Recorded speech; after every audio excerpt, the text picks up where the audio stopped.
안녕하세요. 구독자 여러분 반갑습니다. 주식톡입니다. 금요일장 아직도 연휴의 여파가 주식시장에 남아있는 건지 반짝 상승 출발을 한 이후에 이렇다 할 힘을 내지 못했습니다. 2만원, 2만 1,000원, 그리고 2만 2천원대까지 일주일 단위로 주가가 넘나들고 있는데 인내심 테스트를 하는 건지 모두 다 지칠 만한 상황이라고 생각을 합니다. 오늘 역시나 뜬금 반등은 없었습니다. 주말 동안은 주식 생각 잠시 내려놓으시고 제 영상 보시면서 다음 주 준비해 주시면 되겠습니다. 저는 최소 내년 대선 상황에 따라서는 1년 이상 더 지켜볼 생각입니다. 저와 생각이 비슷하신 분들은 영상 끝까지 시청 부탁드리고요. 구독과 좋아요는 큰 힘이 됩니다. 소통하는 방송인 만큼 지금처럼 댓글도 많이 남겨주시면 감사하겠습니다. 제 채널은 유한타증권사와 제휴를 맺고 있습니다. 현재 유한타로 거래를 하시거나 앞으로 사용할 생각이 있으신 분들은 실시간으로 무료 정보방에서 도움을 드릴 수 있습니다. 타 증권사 이용하시는 분들도 문의 많이 주시는데 유한타 쓰시는 분들이 적어서 모두 다 도와드리지 못하는 게 아쉬움도 많이 남습니다. 기존의 타 증권사를 이용하셔도 두 번째 계좌는 유한타로 이용하셔서 도움 받아가셨으면 좋겠습니다. 이렇게 텔레그램 정보방에서는 주중에 대한 실시간 브리핑이라던가 수급, 이슈, 시황, 종목 추천 등등 빠르게 의견을 드리고 있습니다. 한국선제 최근 약세 흐름으로 주춤하고 있으나 아직은 50에서 60% 수익 유지 중에 있으며 단기 종목 팜젠사이언스 금일 이렇게 10%대 수익 청산을 도와드렸습니다. 무료방 들어오시면 두산중공업 실시간으로 대응을 받으실 수가 있고 종목 선정하기 어려우신 분들은 언제든 환영입니다. 참여 원하시는 분들은 댓글에 나와 있는 제 번호나 1대1 카톡으로 주저없이 문의 남겨주세요. 편하게 주식톡이라는 조력자라고 생각을 해주시고 많은 관심과 참여 부탁드리도록 하겠습니다. 그럼 구독, 좋아요 눌러주셨으면 영상 시작을 해보도록 하겠습니다. 앞에서 말씀드린 것처럼 역시나 오늘 뜬금으로 반등하는 그림은 나오지 않았습니다. 어제 예상한 대로 좋지 않은 흐름으로 쭉 이어지면서 장이 마감이 되었는데요. 미국의 3대 지수가 상승을 하면서 국내 증시도 기대를 해보았으나 시초에 상승 출발한 이후에 혼조세를 이어가는 모양새였습니다. 지수 같은 경우는 코스피가 0.07% 빠졌고 코스닥은 0.07% 상승으로 종가 자체는 나쁘지 않았으나 체감상 상당히 어려운 시장이었고 상승하는 종목보다 하락하는 종목이 더 많았습니다. 개인들의 매수세가 양시장과 선물시장에 주도한 이런 흐름에서 선물시장 외인까지 순매도로 오늘 3,400억가량 이탈이 되었는데 시장은 더 약세 흐름이 이어졌고 중국의 헝다그룹의 달러 채권에 대한 이자 지급 불투명해진다 이런 이야기가 나오면서 시장은 더 안 좋게 흘러나간 모습이었습니다. 카카오가 7거래일 만에 반등을 했으며 또 2차전지 그리고 오후장 같은 경우는 북한의 김여정 이슈로 대북주 관련 이런 테마만 움직이는 흐름이었다 이해하시면 될 것 같습니다. 또한 다음 주 27일부터 10월 1일까지는 미국의 정치적인 일정이라던가 미국, 한국, 중국 경제지표 발표 등등으로 국내외 일정들이 좀 있어서 아마 지수 그리고 주가에도 좀 변동성이 클 수 있을 것 같습니다. 유동성을 보면서 보수적인 대응이 다음 주는 필요한 시점이라고 생각을 합니다. 원전 관련주들도 다 오늘은 조정세를 이어나간 모습입니다. 차트를 다 체크를 해보셔도 지난 3거래일 동안 대부분 이렇게 조정 흐름으로 일관을 했고 등세가 이전에 강하게 나왔던 종목 위주로 조정이 더 크게 발생한 이런 모습들이었습니다. 사실 오늘 올라갈 만한 이슈도 부재였으나 그렇다고 주가를 이렇게까지 내릴 만한 이런 내용도 있었다라고 보기에는 어렵다고 생각이 드는데요. 뭐 사실 최근 흐름 호재가 있어도 뭐 오를 때는 수급이나 공매도 탓을 하면서 뭐 오름세가 반감이 되었던 녀석이 또 내릴 때는 같은 이유로 해서 단번에 내려버리는 이런 상황이 연출이 되었습니다. 옆으로 횡보를 하면서 움직이는 것도 답답할 수는 있겠지만 일정 기간 상승세를 보여주었다가 또 일정 기간 조정세로 주가는 제자리 걸음을 하고 있는 이런 모습들 심리적으로 참 답답할 것 같습니다. 뭐 2만 원대에서 2만 2천 원대 등락이 주가 모양상 계속 나오면서 희망도 가졌다 다시 좌절도 하셨다 많이 힘드실 것 같은데 아직도 이 주가가 가려면 시간은 많이 남아 있습니다. 지난 32,000원까지 올라갔었던 기억은 머릿속에서 지워야 한다 라고 생각을 하고 너무나도 가파르게 좀 상승하는 바람에 내 원금 회복은 언제 올까 이런 생각들이 가득하다면 지금 상황 더 버티기 힘들 수가 있겠습니다. 단기간에 우리가 원하는 만큼 올라와 주지 않을 뿐더러 진짜 포기할 만하면 또 한 번씩 반등을 해주는 이런 종목의 특성을 가지고 있습니다. 이런 특성들을 잘 파악을 하시고 대응을 해 나가셔야 한다고 저는 생각을 합니다. 오늘 수급을 좀 보시면 외인들에게 많이 휘둘렸던 이런 움직임이었습니다. 외인 같은 경우는 99만 주가량 이탈, 개인이 94만 주가량 이렇게 들어왔고 기관이 4만 5천 주 순매수로 보여주었습니다. 금융투자가 12,000 주가량 그리고 사모펀드 10,000주 정도, 연기금이 2만 5천 주 들어와 주면서 나름 외인들의 매도 물량을 그래도 기관들이 어느 정도 또 받아 먹었다라고 볼 수가 있겠죠. 외인은 지난 16일 111만 주가량 들어온 이후에 3일 연속으로 거의 180만 주가량 더 크게 이탈이 되면서 주가를 최근에 끌어내리는 데 있어서 앞장선 모습입니다. 프로그램 매매 같은 경우도 오늘 80만 주가량 나갔죠. 3일 연속 한 240만 주가량 또 이탈이 되면서 외인과 더불어서 또 프로그램 매매까지 주가 하락에 힘을 보태는 이런 모습이 지속되고 있습니다. 그 중에 절반 가까이는 메릴린치와 모간서울 외국계 창구에서 한 42만 주가량 이탈이 나왔고 보통 메릴린치 같은 경우는 피해야 하는 외인 수급으로 잘 알려져 있죠. 뭐 메릴린치 같은 경우도 있겠지만 뭐 CS증권이라던가 JP모건 그리고 UBS 물량까지 뭐 외국인 수급들이 들어왔다라고 하면 남다른 자본력과 정보력을 또 가지고 있기 때문에 호재로 또 작용이 될 수도 있겠지만 이 부분들은 언제 또 빠져나갈지 모르는 수급들이겠죠. 특히 오늘 한 38만 주 나갔던 메릴린치 같은 경우는 더 단타 성향이 강하다고 볼 수가 있겠습니다. 개인들의 수급을 좀 꼬이게 만들고 바로 빠져나와서 시장을 좀 혼란을 가중시키고 개인들을 물리게 하는 이런 방법이 주된 매매 방법인데요. 사실 두중은 이런 수급들이 주포도 아니고 장기적으로 봤을 때는 의미가 없을 수도 있겠으나 만약에 나는 이 종목을 단타로 들어왔다라고 하시면 이런 부분들을 주목해야 할 수급이라고 생각을 합니다.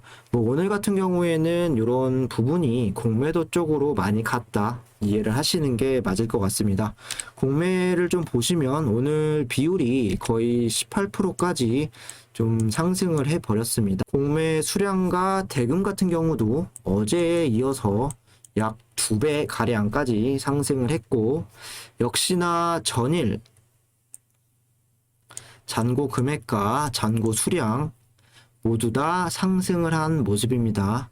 최근 주가를 이렇게 만들어가는 이유도 당연히 공매도 빼놓을 수 없고 잔고 금액 같은 경우는 이렇게 계속 4천억 이상으로 나와주고 있는데 4천억 미만, 그리고 잔고 수량 같은 경우도 2천만 주 밑으로 좀 내려오는 부분을 기다려 봐야 될 것 같습니다. 전체적으로 외인 그리고 프로그램 매수, 이런 좀 외국계 창구에서 좀 공매도를 많이 치면서 좀 외인들에게 흔들렸던 이런 수급이었다라고 보시면 될 것 같습니다.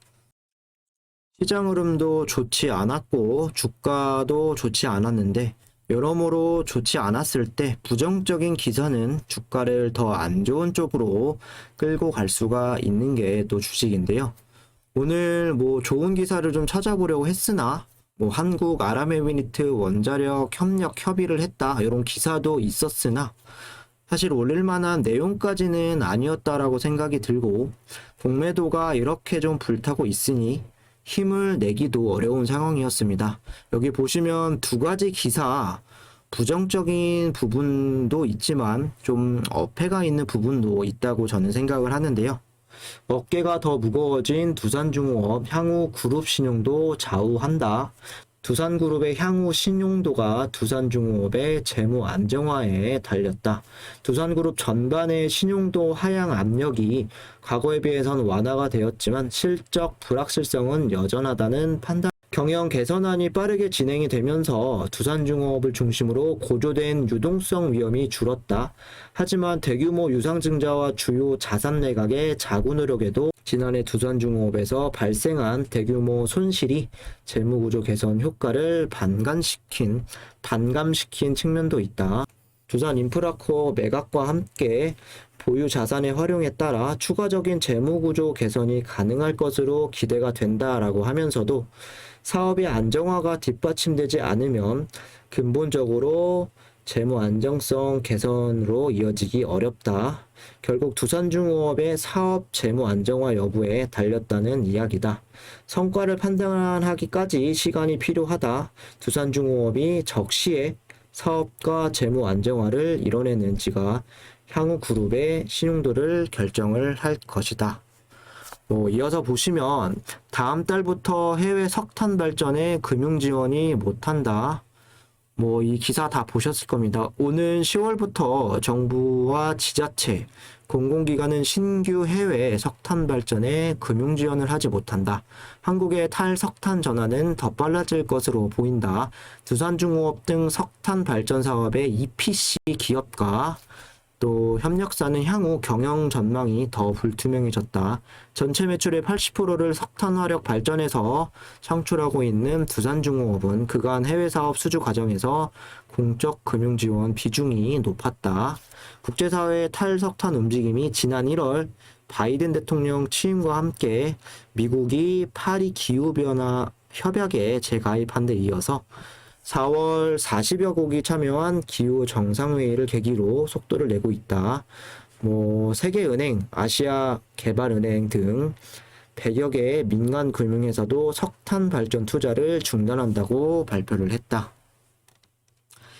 전체적으로 내용은 좀 부정적이다, 마이너스다, 이렇게 보실 수가 있으나 결국에는 두산그룹이 향후 좋은 신용도를 유지하기 위해서는 두산중공업의 역할이 중요하다. 그렇다는 건 두산그룹에서 어떻게 해서든 두산중공업을 살려야 한다는 이런 부분이겠죠. 그러면서 적극 지원을 해야 한다, 이런 입장이라고 저는 생각을 합니다. 그동안 회사가 존폐 위기까지도 갔었고 한때는 주가가 2,000원까지도 하락한 적이 있습니다. 하지만 주요 회사들을 매각하고 구조조정 등등 해서 이제야 좀 살아나나, 이런 기대감이 실려 있는 상황에서 다시 이런 암흑기로 돌아갈 생각은 당연히 경영진들도 없을 거고 충분히 노력할 거라고 저는 생각을 합니다. 그룹 내에서도 두산중공업 같은 경우는 중간자 역할을 맡고 있고, 핵심 회사들 두산 밥캣이라던가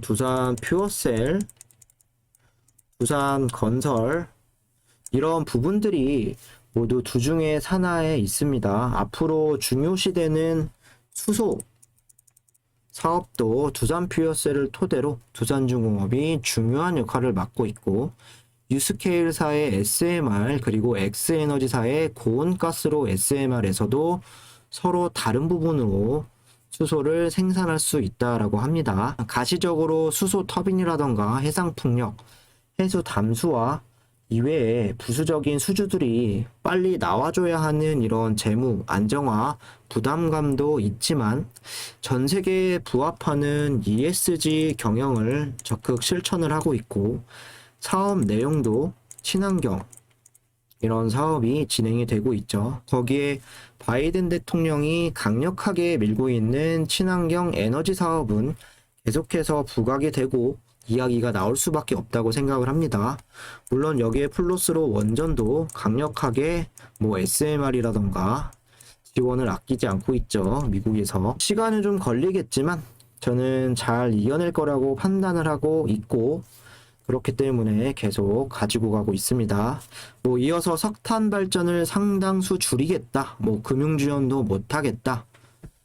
석탄으로 두중이 피해를 볼 거다 이런 기사가 또 나왔었는데 그동안 석탄 플랜트 전통 사업으로 매출이 나온 거는 맞습니다. 하지만 지금은 80%까지 비중을 차지하지 않을 뿐더러 새로운 친환경 사업 앞에서 말씀드렸던 그런 부분들에 집중을 하고 있는 모습으로 석탄 자체가 줄어든다라고 했을 때 수주가 한두 건 줄어들지는 몰라도 그렇게까지 큰 영향까지는 아닐 거라고 저는 판단을 하고 있고 석탄을 줄이고 만약에 원전, SMR 그리고 여기에 친환경 에너지, 재생에너지, 신재생 이런 부분들을 좀 늘려간다면 장기적으로 봤을 때 석탄을 줄인다는 부분은 나쁘지 않다는 게 제 개인적인 생각입니다.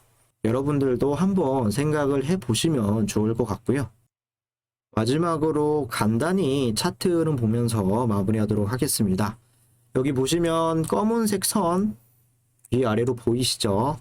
박스권을 나타내는 부분인데요. 다시 한번 박스권에서 큰 이탈이 나오는 모습으로 마감이 되었습니다. 25,500원 선에서 제가 어제 지지가 나와야 된다 이렇게 좀 말씀을 드렸는데 25,550원에서 일단은 지지가 나왔습니다.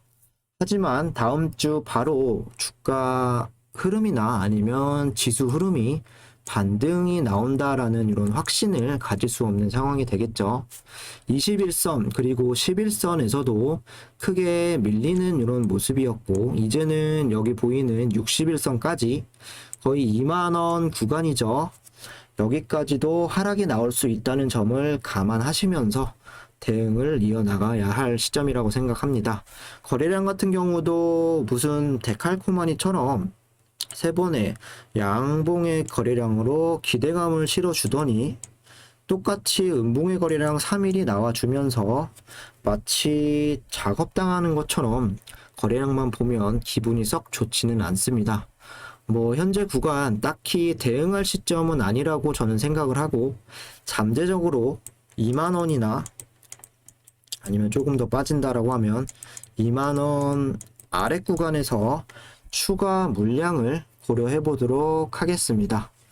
이상으로 영상 여기서 마무리하도록 하고 주말 동안은 부담감 조금 내려놓으시고 잘 정비하시길 바라겠습니다. 내용이 유익하셨다라고 하시는 분들은 구독과 좋아요 다시 한번 부탁드리고요. 실시간 무료방 참여하셔서 두산중공업 실시간으로 대응이라던가 무료 종목들 받고 싶으신 분들은 댓글에 나와 있는 제 번호나 1대1 카톡으로 연락 주시면 되겠습니다. 오늘 대응하시느라 고생 많으셨습니다. 좋은 주말 되시면 되겠습니다. 감사합니다.